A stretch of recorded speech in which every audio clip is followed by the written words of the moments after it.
आत्मनंदन masters, Paramhans Yogananda ji की योगी कथा अमृत, प्रकरण 41। दक्षिण भारत का काव्यात्मक चित्र। डिक, इस मंदिर में प्रवेश कर पाने वाले तुम पहले पाश्चात्य व्यक्ति हो। अन्य अनेक लोगों के प्रयास विफल रहे हैं। मेरे इन शब्दों को सुनकर श्री राइट पहले तो चौंक गए, फिर खुश हो उठे। दक्षिण भारत में पहाड़ियों में बसे सुंदर चामुंडी मंदिर में मैसूर के राज परिवार के कुल देवता चामुंडी देवी के सोने चांदी के सिंहासन के सामने भक्ति भाव से प्रणाम कर हम लोग बाहर निकले थे। यहाँ से मैसूर का विहंगम दृश्य दिखाई देता है। श्री राइट ने गुलाब की कुछ पंखुड़ियों को सहेज कर रखते हुए कहा, इस अपूर्व सम्मान की स्मृति में पुजारी महाराज द्वारा गुलाब जल छिड़ककर पवित्र की गई इन पंखुड़ियों को मैं हमेशा संभाल कर रखूंगा। श्री राइट और मैं 1935 का नवंबर महीना मैसूर राज्य के अतिथि के रूप में बिता रहे थे। वहां के महाराजा के उत्तराधिकारी युवराज श्री कंथीरवा नरसिंह राज वाडियार ने अपने सुशिक्षित एवं प्रगतिशील राज्य के परिदर्शन के लिए मुझे और मेरे सचिव को निमंत्रित किया था। गत 15 दिनों में मैंने टाउन हॉल, महाराजा के कॉलेज और यूनिवर्सिटी मेडिकल कॉलेज में मैसूर शहर के हजारों नागरिकों और छात्रों के सम्मुख व्याख्यान दिए गए थे।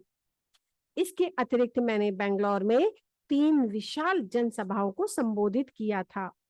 National high school, intermediate college और चेट्टी टाउन हॉल, जिसमें 3000 लोग उपस्थित थे।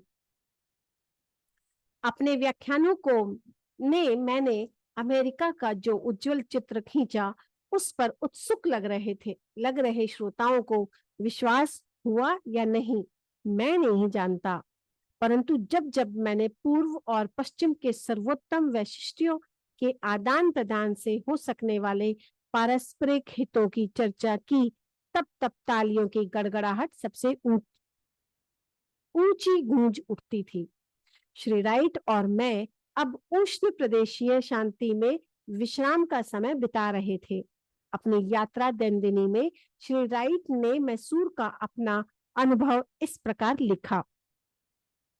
विस्तृत आकाश में क्षण क्षण बदलने वाली भगवान की चित्रकारिता को मग्न होकर निहारने में अनेक क्षण बीत गए। यह मग्नता इतनी गहरी थी कि अन्य किसी बात की खबर ही नहीं रही। आखिर केवल प्रभु की तुलिका से ही तो ऐसे रंग प्रकट हो सकते हैं जिनमें प्रत्यक्ष जीवन की तलाशी निखर आती है। जब मनुष्य केवल रंग द्रव्यों से इन रंगों को की नकल करने का प्रयत्न करता है तो उनमें वह ताजगी नहीं आती, क्योंकि भगवान किसी तैल या रंग द्रव्य का प्रयोग नहीं करते, बल्कि इससे कहीं अधिक सादे, सरल और प्रभावी माध्यम का प्रयोग करते हैं। प्रकाश किरणों का वे प्रकाश का एक छपका यहाँ उड़ा देते हैं और लाल प्रतिभाषित होने लगा। उस पर तुलिका फेर दी और धीरे धीरे नारंगी और सुनहरे रंग में बदल जाता। फिर अपनी तुलिका पर बैंगनी रंग लेकर वे उसे बादलों में चुभा देते हैं, तो या वहां उस घाव से बहती रक्तिमा युक्त चक्री बन जाती है। इस प्रकार रात दिन वे अपना यह खेल चलाते ही रहते हैं।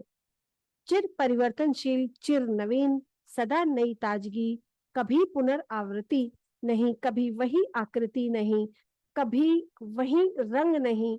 दिन के रात में और रात के दिन में बदलते समय भारत में जो सौंदर्य प्रकट होता है, उसकी कहीं कोई तुलना नहीं।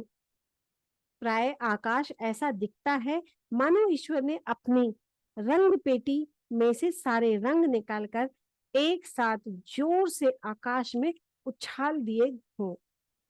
मैसूर शहर से बाहर 12 मील दूर स्थित विशाल कृष्णराज सागर बांध के सूर्यास्त दृश्य के अद्भुत सौंदर्य का वर्णन तो मुझे करना ही पड़ेगा।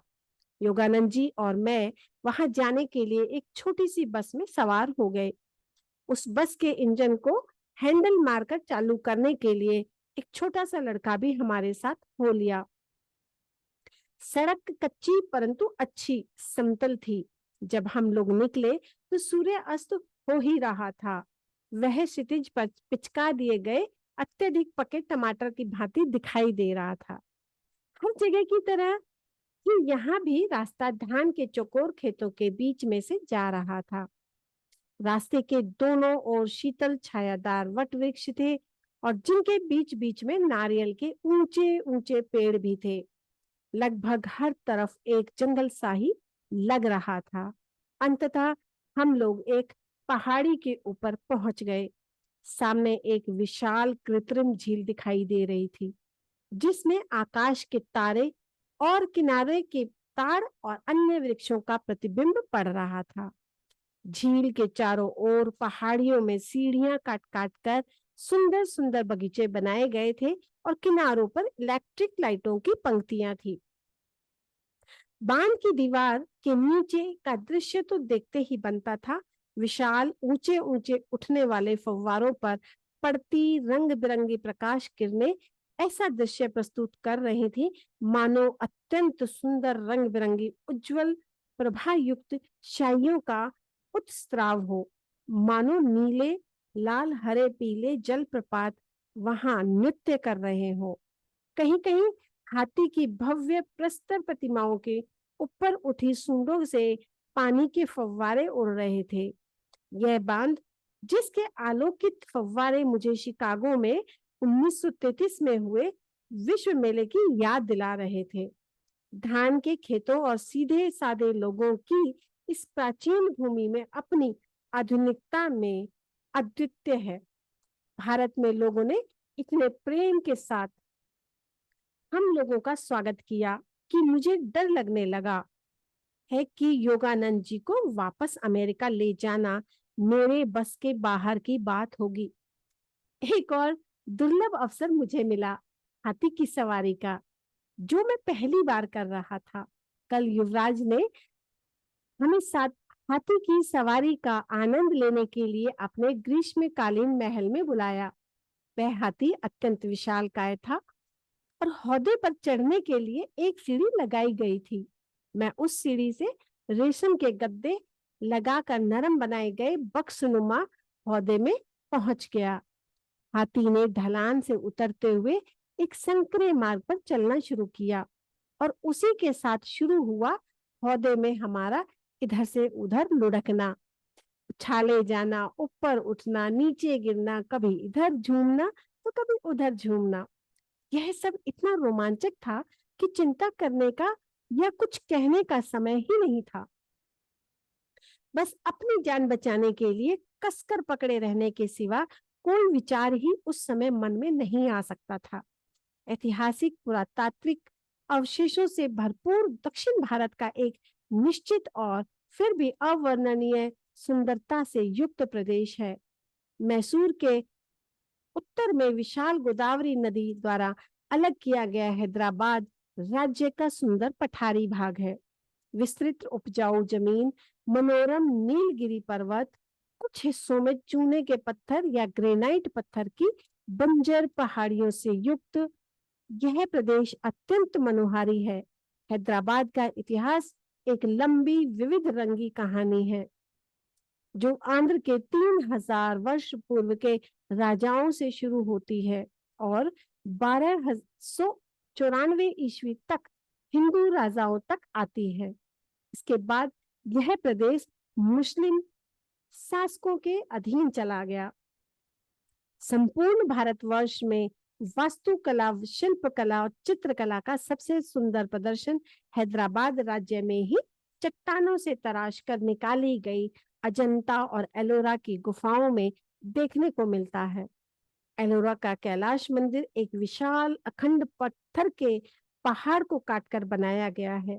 इस मंदिर में देवताओं, मनुष्यों और पशुओं की मूर्तियां इतने विशाल आकारों में तराशी गई है कि पाश्चात्य जगत में माइकलेंजेलो माइकलेंजेलो कलाकृतियों की ही इनके साथ तुलना हो सकती है। अजंता में 5 मंदिर और 25 गुफाएं हैं जिनमें कभी सन्यासी वास करते थे। ये सभी गुफाएं चट्टानों को तराश कर बनाई गई हैं।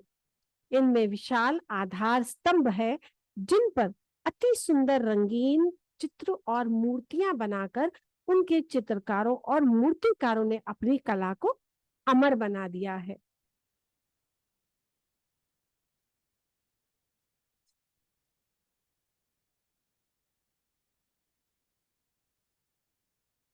हैदराबाद शहर में उस्मानिया यूनिवर्सिटी और विशाल मक्का मस्जिद है। इस मस्जिद में एक साथ 10,000 मुसलमान नमाज पढ़ सकते हैं। समुद्र तल से 3,000 फुट की ऊंचाई पर स्थित मैसूर राज्य घने उष्ण प्रदेशीय जंगलों से भरपूर है, जिनमें जंगली हाथी, जंगली भैंसे, रीछ, चीते और बाघ रहते हैं। इस राज्य की 2 प्रमुख शहर बेंगलोर और मैसूर स्वच्छ, आकर्षक तथा अनेक सुंदर उद्यानों एवं सार्वजनिक बगीचों से युक्त है। 11वीं शताब्दी से लेकर 15वीं शताब्दी तक हिंदू राजाओं की छत्र छाया में मैसूर में हिंदू सत्य स्थापत्य कला और शिल्पकला अपने चरम उत्कर्ष पे पहुंच गई थी। 11वीं शताब्दी के राजा विष्णुवर्धन ने शासन काल में निर्मित बेलूर का मंदिर नाजुक काम की बारीकी और मूर्ति कला की विपुलता की दृष्टि से सारे विश्व में बेजोड़ है। उत्तरी मैसूर में पाए गए शिलालेख ईसा पूर्व 3री शताब्दी के हैं। ये शिलालेख सम्राट अशोक के शासन काल पर प्रकाश डालते हैं। सम्राट अशोक के विशाल साम्राज्य में भारत, बलूचिस्तान और अफगानिस्तान शामिल थे। विभिन्न बोलियों में उत्कीर्ण अशोक की ये उपदेश शिलाएं उनके काल में व्यापक सुशिक्षितता के प्रमाण है। 13वें शिलालेख में युद्ध की भर्त्सना की गई। उसमें कहा गया है कि धर्म की विजय के अतिरिक्त और कोई विजय सच्ची विजय नहीं है। 10वें शिलालेख में कहा गया है कि अपनी प्रजा की नैतिक उन्नति करने के व्यवस्था में ही राजा का गौरव है। 11वें शिलालेख में कहा गया है कि सच्चा दान किसी वस्तु के दान में नहीं बल्कि कल्याण के दान में अर्थात सत्य के प्रसार में निहित है। 6ठे शिलालेख में जनता के प्रिय सम्राट अपनी प्रजा को लोकहित से संबंधित किसी भी विषय पर चर्चा करने के लिए दिन या रात के किसी भी समय अपने पास आने के लिए आमंत्रित करते हैं और आगे कहते हैं कि इस प्रकार अपने राज कर्तव्य का निर्वाह करके वे केवल समाज के ऋण से मुक्त होने का प्रयास कर रहे हैं। अशोक प्रतापी सम्राट चंद्रगुप्त मौर्य के पौत्र थे और जिन्होंने सिकंदर द्वारा भारत में रखी गई सेना को तहस नहस कर दिया और ईस्वी पूर्व 305 में सेल्यूकस के आक्रमणकारी यूनानी सेना को परास्त कर दिया। उसके बाद मेगस्थनीज यूनानी राजदूत बनकर पाटलिपुत्र में रहे। मेगस्थनीज ने तत्कालीन सुखी और उद्यमी भारत का विशद वर्णन किया है। ईसा पूर्व 298 में दिग्विजय चंद्रगुप्त ने अपना साम्राज्य अपने पुत्र को सौंप दिया और वे दक्षिण भारत में चले गए। अपने जीवन के अंतिम 12 वर्ष उन्होंने आत्मज्ञान के लिए साधना करते हुए अकिंचन वैरागी के रूप में श्रवण बेलगोला की एक गुफा में व्यतीत किए। वहां अब मैसूर राज्य के अधिशासन के अंतर्गत एक मंदिर है। इसी क्षेत्र में विश्व की सबसे बड़ी अखंड पत्थर से बनी मूर्ति है। गोमटेश्वर की इस मूर्ति को जैनों ने 983 ईस्वी में एक विशाल चट्टान को तराश कर बनाया था। भारत पर आक्रमण के समय सिकंदर के साथ या उसके बाद भारत में आए यूनानी इतिहासकारों ने छोटी छोटी घटनाओं का भी बड़ा रोचक वर्णन कर रखा है। प्राचीन भारत के इतिहास पर प्रकाश डालने के लिए डॉक्टर J.W. मैकक्रिंडल ने एरियन, डायोडोरस और प्लूटार्क और भूगोल शास्त्री स्ट्राबो के वर्णनों का अंग्रेजी में अनुवाद किया है। सिकंदर के असफल भारत आक्रमण में सबसे अच्छी बात यदि कोई थी तो वह थी हिंदू दर्शन में और योगियों एवं संतों में उसकी गहरी रुचि। योगियों और संतों से उसकी मुलाकात होती ही रहती थी और वह भी उनका संग पाने के लिए बड़ा उत्सुक रहता था।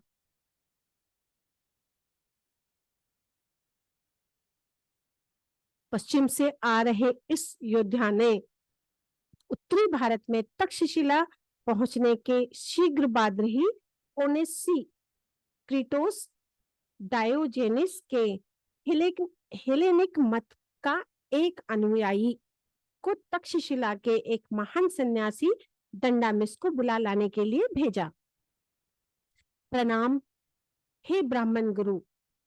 ओनेसिक्रिटोस ने अरण्य में दंडामिस के आश्रम में उनके सामने जाकर कहा, शक्तिमान देवता झियस के पुत्र सिकंदर जो मानव मात्र के अधिपति हैं, आपको बुलाते हैं। यदि आप इस बुलावे के अनुसार उनके पास आ गए तो आपको एक अमूल्य उपहार देंगे। यदि आपने इनकार किया तो वे आपका सिर उड़ा देंगे। योगी ने इस बाध्यकारी निमंत्रण को शांति से सुन लिया और जिस पर्णशैया पर वे लेटे थे वहां से उन्होंने सिर उठाकर देखा तक नहीं। फिर शांत स्वर में उन्होंने कहना शुरू किया, यदि सिकंदर झियस का पुत्र है तो मैं भी झियस का ही पुत्र हूँ।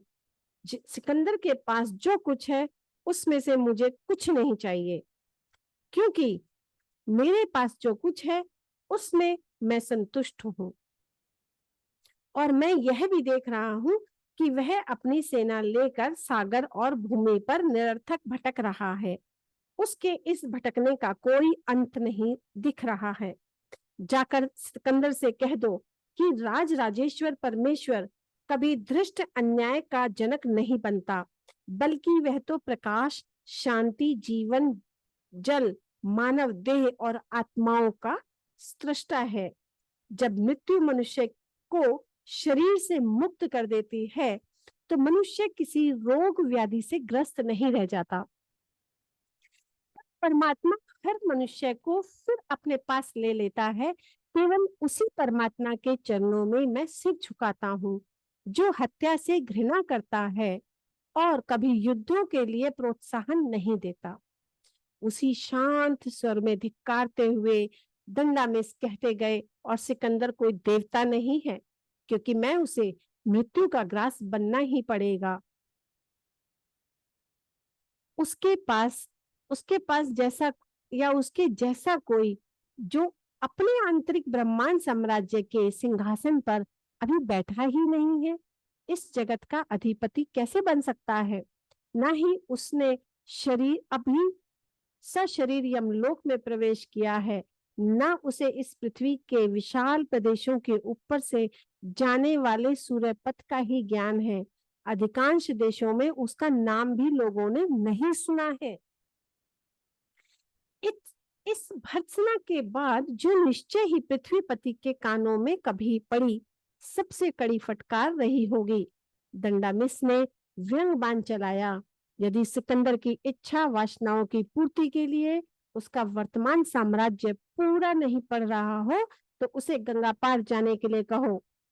वहां उसे ऐसा प्रदेश मिलेगा जो उसकी सारी सेना का भरण पोषण कर सकता है। सिकंदर के उपहार मेरे किसी काम के नहीं, दंडामिस बोलते जा रहे थे, जिन्हें मैं बहुमूल्य मानता हूँ और जो मेरे काम के हैं वे हैं वृक्ष जो मुझे आश्रय देते हैं, लहलहाते पेड़ पौधे जो मुझे प्रतिदिन मेरा आहार देते हैं, और पानी जो मेरी प्यास बुझाता है। चिंता कर करके जमा की हुई संपत्ति उस जमा करने वाले के विनाश का कारण बनती है, जिससे उसे केवल दुख और शोक प्राप्त होता है। सभी अप्रबुद्ध मनुष्य इसी दुख और शोक से ग्रस्त है। मुझे देखो, जंगल के पत्तों पर लेटता हूँ, सुरक्षित रखने योग्य कोई वस्तु पास न होने के कारण निश्चिंत होकर गहरी नींद में सोता हूँ। और जब कि अगर कोई ऐसी वस्तु मेरे पास होती जो संसार की दृष्टि में मूल्यवान हो, तो उसका बोझ मेरी नींद उड़ा देता। जिस प्रकार माता अपने बच्चे को दूध पिलाती है, उसी प्रकार यह धरती माता मेरी हर आवश्यकता की पूर्ति करती है। किसी चीज की कोई चिंता करने की आवश्यकता ही न होने के कारण मैं जब जहां चाहे चला जाता हूँ। सिकंदर यदि मेरा सर काट भी दे, तो भी वह मेरी आत्मा को नष्ट नहीं कर सकता। मेरा मूक मस्तक और फटे वस्त्र के समान मेरा यह शरीर इस धरती पर पड़ा रहेगा। जिसके तत्वों से यह बना था, मैं आत्मा बनकर परमात्मा के पास चला जाऊंगा। उस परमात्मा ने ही हम सबको रक्त मांस के शरीर में बंद कर यह देखने के लिए इस धरती पर भेजा था कि हम यहाँ नीचे आकर उसकी आज्ञाओं का पालन करते हैं या नहीं। और जब हम यहाँ से प्रस्थान कर उसके पास जाएंगे, तब वह हमारे जीवन का हिसाब हमसे लेगा। सारे अन्यायों का हिसाब वही करता है। पीड़ितों की आहें ही अत्याचारियों का दंड विधान बना देती है। सिकंदर अपनी धमकियों से उन्हें डराए जिन्हें धन की इच्छा हो, जो मृत्यु से डरते हो। ब्राह्मणों के आगे उसके अस्त्र शस्त्र निरर्थक हैं, क्योंकि हमें ना ही स्वर्ण का मोह है, ना ही मृत्यु का भय। इसलिए जाओ और सिकंदर से कह दो कि दंडामिस को तुम्हारी किसी चीज की आवश्यकता नहीं है, इसलिए वह तुम्हारे पास नहीं आएगा। और तुम्हें यदि दंडामिस से कुछ चाहिए, तो तुम स्वयं दंडामिस के पास जाओ। ओनेसी क्रिस्टोस ने दंडामिस के शब्दों में ही उसका संदेश सिकंदर को सुनाया। सिकंदर अत्यंत ध्यानपूर्वक सुनता रहा और उसके मन में दंडामिस का दर्शन करने की इच्छा पहले से भी अधिक प्रबल हो गई। क्योंकि वे भले ही वृद्ध थे और नग्न रहते थे, परंतु वे एकमात्र ऐसे विरोधी थे जो कई राष्ट्रों के उस विजेता पर भी भारी पड़ रहे थे। सिकंदर ने अनेक ऐसे तपस्वी ब्राह्मणों को तक्षशिला में आमंत्रित किया, जो दार्शनिक प्रश्नों के सार्वगर्भित उत्तर देने के लिए विख्यात थे। प्लूटार्क ने इस वाक युद्ध का विवरण दिया और सभी प्रश्न सिकंदर ने स्वयं ही किए थे। किनकी संख्या अधिक है, जीवित लोगों की या मृत लोगों की? जवाब, जीवित लोगों की, क्योंकि मृत लोगों का अस्तित्व ही नहीं है। अधिक बड़े प्राणी कहाँ होते हैं, समुद्र में या भूमि पर? भूमि पर, क्योंकि समुद्र भूमि का ही केवल एक हिस्सा है। पशुओं में सबसे चालाक कौन है? वह जिसे मनुष्य ठीक से जानता नहीं। मनुष्य अज्ञात से डरता है। पहले क्या था, दिन या रात? एक दिन पहले बना था। और इस उत्तर को सुनकर सिकंदर के चेहरे पर आश्चर्य प्रकट हुआ। तब ब्राह्मण ने कहा, असंभव प्रश्नों के उत्तर भी असंभव ही होते हैं। मनुष्य सभी का प्रिय कैसे बन सकता है? मनुष्य सभी का प्रिय तभी बनेगा जब अत्यंत शक्ति संपन्न होते हुए भी वे दूसरों के मन में अपने लिए भय पैदा ना करे। किस उपाय से मनुष्य देवता बन सकता है? मनुष्य के लिए जो काम असंभव है, उसे कर दिखाकर। जीवन और मृत्यु में अधिक बलवान कौन है? जीवन, क्योंकि वह इतने अधिक पापों को भी सहन कर सकता है। सिकंदर भारत से एक सच्चे योगी को अपना गुरु बनाकर ले जाने में सफल हो गया। उस योगी का नाम कल्याण स्वामी स्फाइंस था, जिन्हें यूनानी लोग कालानोस कहने लगे। वे सिकंदर के साथ फारस तक गए। वहां सूसा नामक गांव के पास एक निर्दिष्ट दिन संपूर्ण यूनानी सेना की आंखों के सामने जलती चिता में प्रवेश कर उन्होंने अपना जर्जर शरीर त्याग दिया। इतिहासकारों ने लिखा है कि यूनानी सैनिकों के आश्चर्य का ठिकाना ना रहा जब उन्होंने देखा कि उस योगी को न शारीरिक यातना का कोई भय था, न मृत्यु का। अग्नि ज्वालाओं के बीच जलते हुए वे एक क्षण के लिए भी कभी अपने स्थान से हिले नहीं। चिता में प्रवेश करने से पहले कालानोस ने अपने अनेक संगी साथियों को गले लगाया, परंतु सिकंदर से विदा नहीं ली। उसे केवल इतना ही कहा, मैं तुमसे बाद में बेबीलोन में मिलूंगा। सिकंदर फारस से आगे बढ़ा और 1 वर्ष बाद बेबीलोन में मर गया। हिंदू गुरु ने सिकंदर से जो कहा था वह उनका यह कहने का तरीका था कि वे जीवन और मृत्यु में सिकंदर के साथ रहेंगे। यूनानी कारों ने भारतीय समाज के अनेक स्पष्ट और प्रेरणाप्रद शब्द चित्रों की छाप छोड़ी है। एरियन लिखते हैं कि हिंदू न्याय लोगों की रक्षा करता है। उसने यह विधान बना रखा है कि कोई भी मनुष्य किसी भी परिस्थिति में दास नहीं बनेगा, बल्कि स्वयं स्वतंत्रता का उपभोग करते हुए यह ध्यान रखेगा कि सभी मनुष्य को समान रूप से स्वतंत्रता का अधिकार है। एक दूसरी पुस्तक में लिखा है कि भारतीय लोग ब्याज पर पैसा नहीं देते, उनमें ऋण का लेन देन नहीं होता। अन्याय करना या अन्याय सहना भारत की प्रथा के विरुद्ध है, इसलिए वे लेन देन के किसी प्रकार की कोई लिखा पढ़ी नहीं करते, न ही कुछ गिरवी रखवाते हैं। यह भी लिखा है कि रोग निवारण के लिए सरल प्राकृतिक उपायों का अवलंबन किया जाता है। किसी रोग से मुक्ति के लिए औषधियों का प्रयोग करने का अपेक्षा पथ्य परहेज का सहारा लिया जाता है। मलहमों और प्रलेपों का प्रयोग सर्वाधिक प्रचलित है। अन्य सभी औषधों उपचारों को घातक माना जाता है। युद्ध करना केवल क्षत्रियों का काम था। शत्रु सेना भी खेतों में काम करते किसी कृषक को कोई हानि नहीं पहुंचाती, क्योंकि इस वर्ग के लोगों को लोकोपकारी माना जाता है, इसलिए उन पर आक्रमण करना वर्जित है। भूमि पर इस प्रकार विध्वंस से सुरक्षित रहने के कारण विपुल अनाज पैदा करती है और वहां निवास करने वाले लोगों का जीवन सुखी बनाने के लिए आवश्यक तत्वों की पूर्ति करती है। मैसूर राज्य में सर्वत्र पाए जाने वाले धार्मिक स्थल दक्षिण भारत के अनेक महान संतों का की याद दिलाते रहते हैं। इनमें से ही एक महान संत थायू मानवर ने एक चुनौतीपूर्ण कविता लिखी।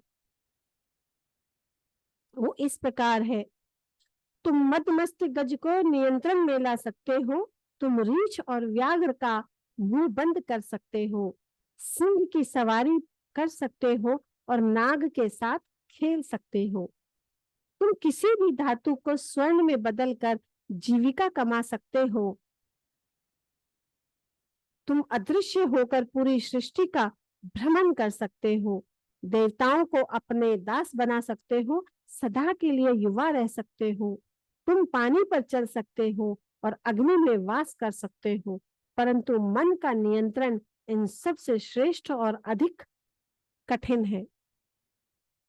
भारत के दक्षिणी छोर पर अत्यंत उपजाऊ भूमि का सुंदर राज्य त्रावणकोर, जहां नदियों और नहरों से ही मुख्य रूप से यातायात होता है। अतीत में युद्धों और छोटे छोटे राज्यों का त्रावणकोर राज्य में विलय कर लेने के पापों का प्रतिवर्ष प्रायश्चित करने का वंश परंपरा यहाँ के राज परिवार में है। प्रत्येक वर्ष 56 दिन तक महाराजा दिन में 3 बार मंदिर जाकर वेद मंत्रों और स्तोत्रों का श्रवण करते हैं। इस प्रायश्चित अनुष्ठान की समाप्ति लक्ष्य दीपम उत्सव या मंदिर में 1 लाख दीप जलाकर होती है। भारत के दक्षिण पूर्व तट पर मद्रास प्रेसिडेंसी ने समुद्र से घिरे सपाट विस्तीर्ण भूप्रदेश पर बना शहर है मद्रास। इसी राज्य में दूसरा एक शहर है स्वर्ण नगरी कांजीवरम, जो पल्लव राजाओं की राजधानी थी। ये राजा ईस्वी सन के प्रारंभिक शताब्दियों में यहाँ राज्य करते थे। वर्तमान मद्रास प्रेसिडेंसी में महात्मा गांधी के अहिंसा सिद्धांत के काफी प्रचुर हुआ। जहां तहां सफेद गांधी टोपी दिखाई देती, दक्षिण भारत में महात्मा गांधी के प्रयत्नों से अनेक महत्वपूर्ण मंदिरों के द्वार अस्पृश्यों के लिए खुल गए तथा जाति प्रथा में भी अनेक सुधार हुए। महान स्मृतिकार मनु द्वारा शुरू की गई वर्णाश्रम व्यवस्था का मूल उद्देश्य प्रशंसनीय था।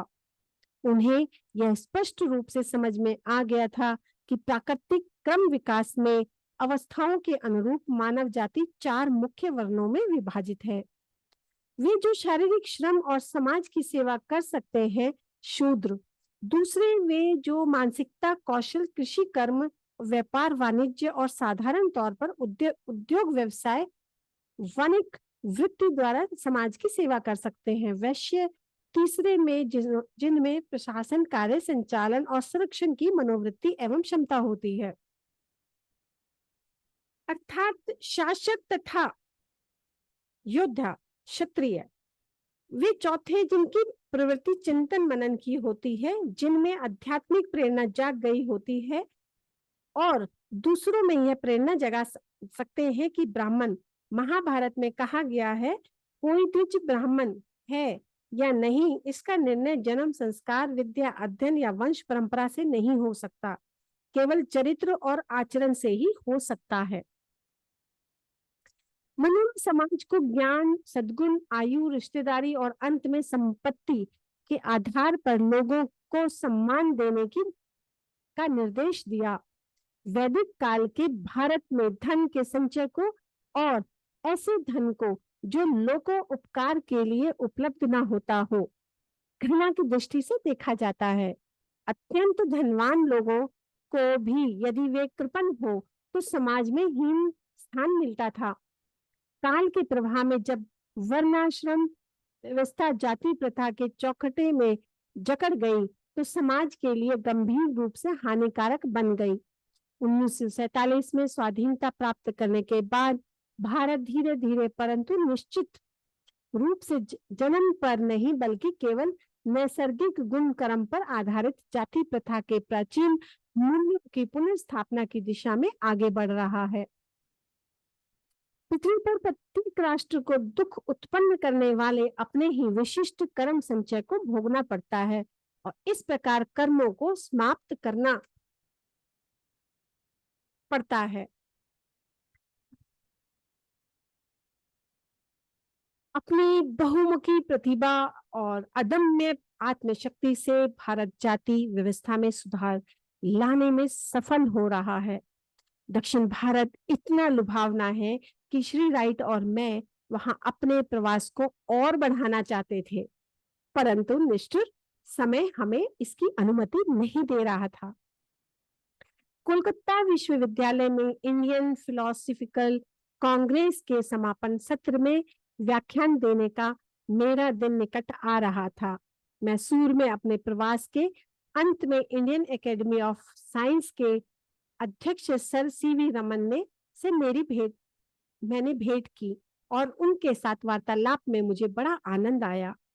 इस प्रतिभाशाली भौतिक विज्ञानी को 1930 में प्रकाश प्रसरण में उनके द्वारा किए गए आविष्कार के लिए नोबेल पुरस्कार से सम्मानित किया गया था। उनका आविष्कार रमन इफेक्ट के नाम से प्रसिद्ध है। मद्रास के शिष्यों और मित्रों से अनिच्छा पूर्वक विदा लेकर श्री राइट और मैं अपनी यात्रा पर निकल पड़े। रास्ते में हम लोग सदाशिव ब्राह्मण की पुण्य स्मृति में बने एक छोटे से मंदिर में दर्शनार्थ रुके।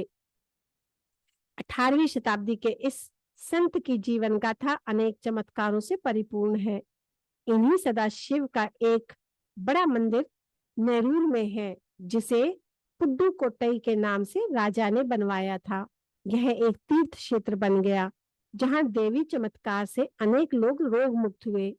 1750 में पुडुकोट्टई के राजा ने के लिए सदाशिव ने धार्मिक आचरण के कुछ नियम लिखे थे, जिसे उस राजा के बाद राजगद्दी पर बैठने वाले वहां के सभी राजाओं ने एक पवित्र धरोहर के रूप में संभाल कर रखा है और सदैव उनका पालन करने का प्रयास किया है।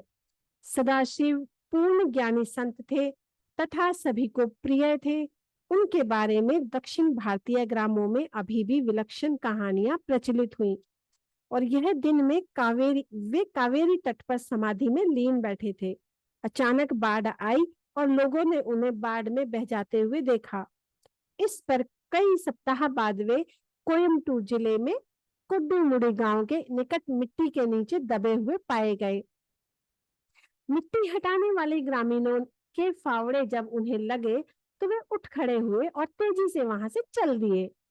एक वयोवृद्ध वेदांती पंडित को आध्यात्मिक तर्क युद्ध में परास्त करने पर गुरु से फटकार मिलने के कारण सदाशिव मुनि यानी कि मौनी बन गए। उनके गुरु ने कहा था, तुम्हारे जैसा युवक जीभ पर संयम रखना कब सीखेगा?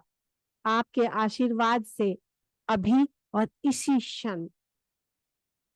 सदाशिव के गुरु स्वामी श्री परम शिवेंद्र सरस्वती थे और जिन्होंने दहर विद्या प्रकाशिका लिखी है, उत्तर गीता पर भी एक अत्यंत गहन टीका लिखी है। कुछ संसारी लोग भगवत प्रेम में मस्त होकर प्राय सड़कों पर लाज शर्म छोड़कर नाचते सदाशिव को देखकर आहत हुए। उन्होंने विद्वान गुरु के पास जाकर शिकायत की, महाराज सदाशिव पागल से अधिक कुछ नहीं है।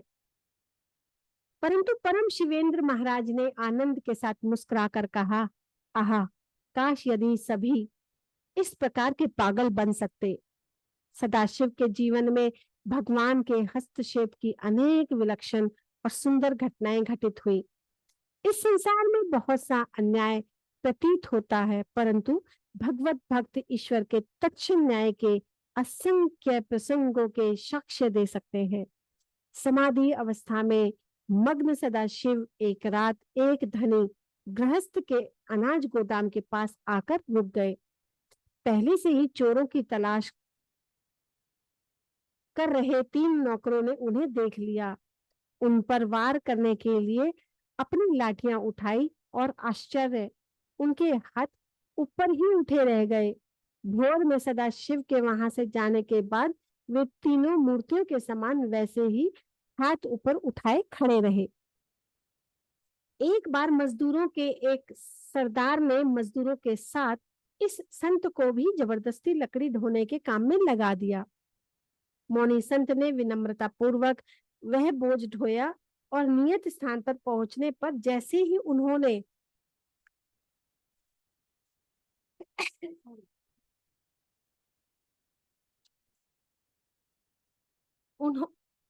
वहां लगाए हुए विशाल ढेर पर अपनी लकड़ियां रख दी, पूरे ढेर में से अग्नि ज्वालाएं फूट पड़ी। त्रैलंग स्वामी का की तरह ही सदाशिव भी कोई वस्त्र धारण नहीं करते थे। एक दिन सुबह अनवधान से वे एक मुसलमान सरदार के तंबू में पहुंच गए। 2 महिलाएं चीख पड़ी। सरदार ने अपनी तलवार से सदाशिव पर वार कर दिया।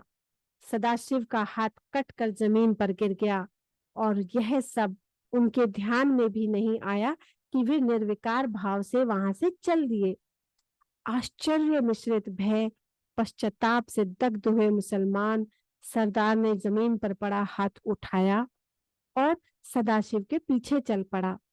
सदाशिव ने वह हाथ लेकर उसे रक्तस्राव होते ठूंठ में घुसा दिया।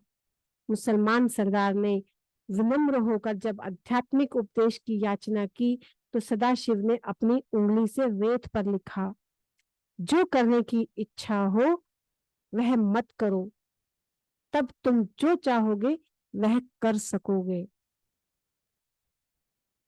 इस संत के प्रभाव से मुसलमान मन की शुद्ध अवस्था में पहुंच गया था और इसलिए इस परस्पर विरोधी प्रतीत होते उपदेश के सही अर्थ को उसने समझ लिया कि अहंकार पर विजय के द्वारा ही आत्मा की मुक्ति होगी। इस छोटे से उपदेश का आध्यात्मिक आघात इतना शक्तिशाली था कि वह योद्धा सदाशिव का उन्नत शिष्य बन गया। अपने पुराने रास्तों पर वह फिर कभी नहीं लौटा। श्री सदाशिव के समक्ष गांव के बच्चों ने एक बार 150 मील दूर मदुरई का मेला देखने की इच्छा व्यक्त की। योगी ने बच्चों को इशारा किया कि वे उनके शरीर को स्पर्श करें और बच्चों के स्पर्श करते ही तत्क्षण सब के सब मदुरई पहुंच गए। वहां हजारों तीर्थ यात्रियों के बीच बच्चे खुशी से झूमते रहे। कुछ घंटों बाद योगीवर परिवहन के अपने उसी सरल ढंग से बच्चों को वापस गांव में ले आए। बच्चों के माता पिता चकित होकर उनके मुंह से मदुरई की शोभा यात्रा का असंदिग्ध वर्णन सुन रहे थे और बच्चों के हाथों में मदुरई की मिठाइयों के पैकेट भी देख रहे थे। एक लड़के को इस कहानी पर विश्वास नहीं हुआ और उसने बच्चों की बातों का और सदाशिव का उपहास उड़ाया। अगली बार जब श्रीरंगम में मेला लगा तो वह लड़का सदाशिव के पास गया। परिहास करने के स्वर में वह बोला, महाराज, उन बच्चों को आप जैसे मदुरई ले गए थे वैसे मुझे भी श्रीरंगम क्यों नहीं ले जाते। सदाशिव ने उसकी यह इच्छा पूरी कर दी और लड़का दूसरे ही क्षण उस सुदूर शहर की भीड़ में पहुंच गया। पर जब वह वापस लौटना चाहता था तो अफसोस, संत महाराज कहाँ थे। आखिर पदयात्रा के साधारण माध्यम का अवलंब कर उस लड़के को थक हार कर अपने घर पहुंचना पड़ा। दक्षिण भारत से निकलने से पहले ही श्री राइट और मैं श्री रमन महर्षि से मिलने के लिए तिरुवन्नामलाई के पास पावन अरुणाचल पर्वत की तीर्थ यात्रा करने गए। श्री रमन महर्षि ने अत्यंत प्रेम पूर्वक अपने आश्रम में हमारा स्वागत किया और पास ही रखे ईस्ट वेस्ट की पत्रिका के ढेर की ओर हाथ दिखाया। हम जितने समय तक उनके पास उनके शिष्यों के साथ रहे उसमें अधिकांश समय महर्षि मौन ही रहे। उनके मुखमंडल पर ईश्वरीय प्रेम और ज्ञान का तेज था। दुखी मानव को अपनी पूर्णता की विस्तृत अवस्था को पुनः प्राप्त करने के लिए श्री रमन का यह उपदेश है कि उसे निरंतर अपने आप से यह प्रश्न करना चाहिए, मैं कौन हूं। सचमुच बहुत बड़ा प्रश्न। अन्य सब विचारों को दृढ़ता पूर्वक दूर धकेल देने से साधक शीघ्र ही अपने सच्चे स्वरूप की गहराइयों में उतरता चला जाता है। दूसरे विचारों से मन भ्रमित होना बंद हो जाता है और भारत की इस ज्ञानी महर्षि ने लिखा है, द्वैत को और त्रित्व को कोई सहारा चाहिए, बिना सहारे के वे उत्पन्न नहीं हो सकते। उस सहारे का ज्ञान प्राप्त करने से वे ढीले पड़कर नष्ट हो जाते हैं। यही सत्य है, जो इसे जान जाता है वह फिर कभी नहीं लड़खड़ाता। तो मास्टर्स, मैं अपनी वाणी को यही विराम देती हूँ। प्रकरण 41 समाप्त। Thank you, thank you, thank you. All गुरुमंडल सभी को शक्ति देने वाले सभी मास्टर्स का मैं बहुत बहुत आभार करती हूँ। धन्यवाद, धन्यवाद, धन्यवाद।